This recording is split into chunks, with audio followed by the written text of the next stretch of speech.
Hi! Welcome to the very first episode of the series Invest Tanong. In here, I'll try to answer the question, ready ka na nga bang mag-invest? Before we start, this is Coach Ans on the brighter side, and I'm here to help you achieve the financial freedom and security you deserve. So back to the topic and your readiness to invest.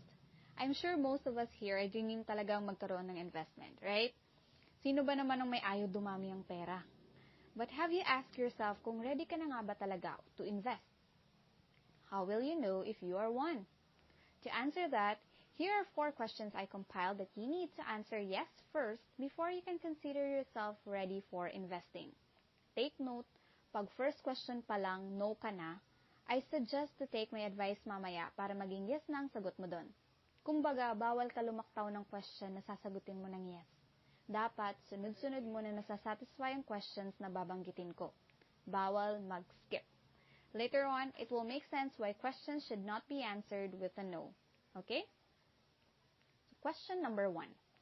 Mas malaki ba ang kita mo kaysa sa gastos mo? If yes, good.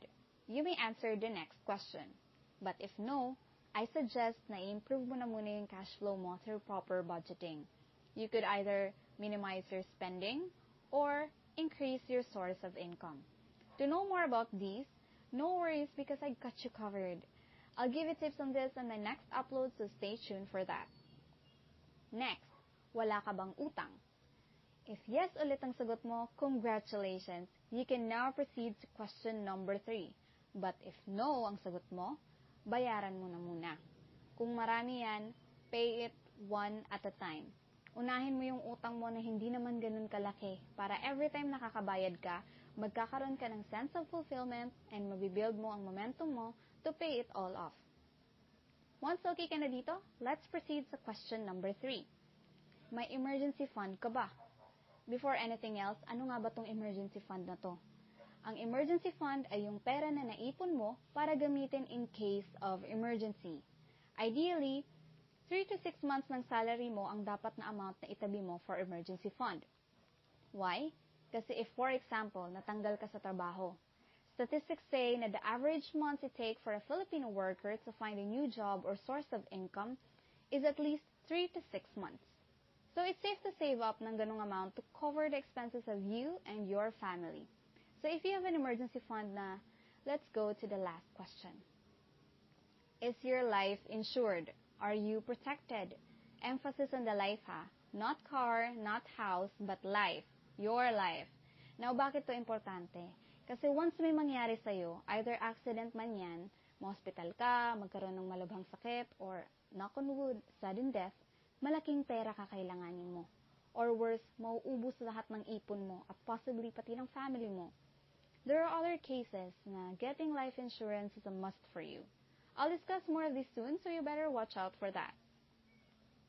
Now that we're already done with the 4 questions, let me give you the reason why answering no to either of them means you're not yet ready to invest. Remember, investment is a long-term commitment. Pag nag-invest ka na hindi pa solid yung cash flow mo, baon ka sa utang at di ka protected by uncertain events, mahihirapan kang i-sustain ang naumpisahan mong investment kasi sa budgeting pa lang, ligwak ka na. Very important na strong muna yung foundations mo before diving headfirst sa pag-i-invest. Parang bahay lang yan eh. Babagsak at babagsak ang bahay mo kung yung mga pundasyon mo ay weak. Take healthy cash flow, zero debts, and being insured as prerequisites before you try investing. So just to recap, here are the 4 questions you need to answer yes first before you start investing. Number 1, mas malaki ba ang kita mo kaysa sa gastos mo? Number 2, wala ka bang utang? Number 3, may emergency fund ka ba? And number 4, is your life insured? So the next time you thought of investing, try to ask yourself these questions first para maging smooth sailing ang journey mo sa pag-i-invest. And that's it for today's episode. Next week, I will be discussing about proper budgeting. If you have any topics regarding financial planning that you want me to tackle, feel free to comment it down or shoot me a DM. But before I end this podcast, let me ask you a final question. Ta-da! Are you now ready to invest? Leave your answers below in the comment section and let's see how many of you here are ready to invest for the future. Once again, this is Coach Ange who believes that you are capable of having a secured, brighter, and healthier life. See you again next Wednesday. Bella ciao!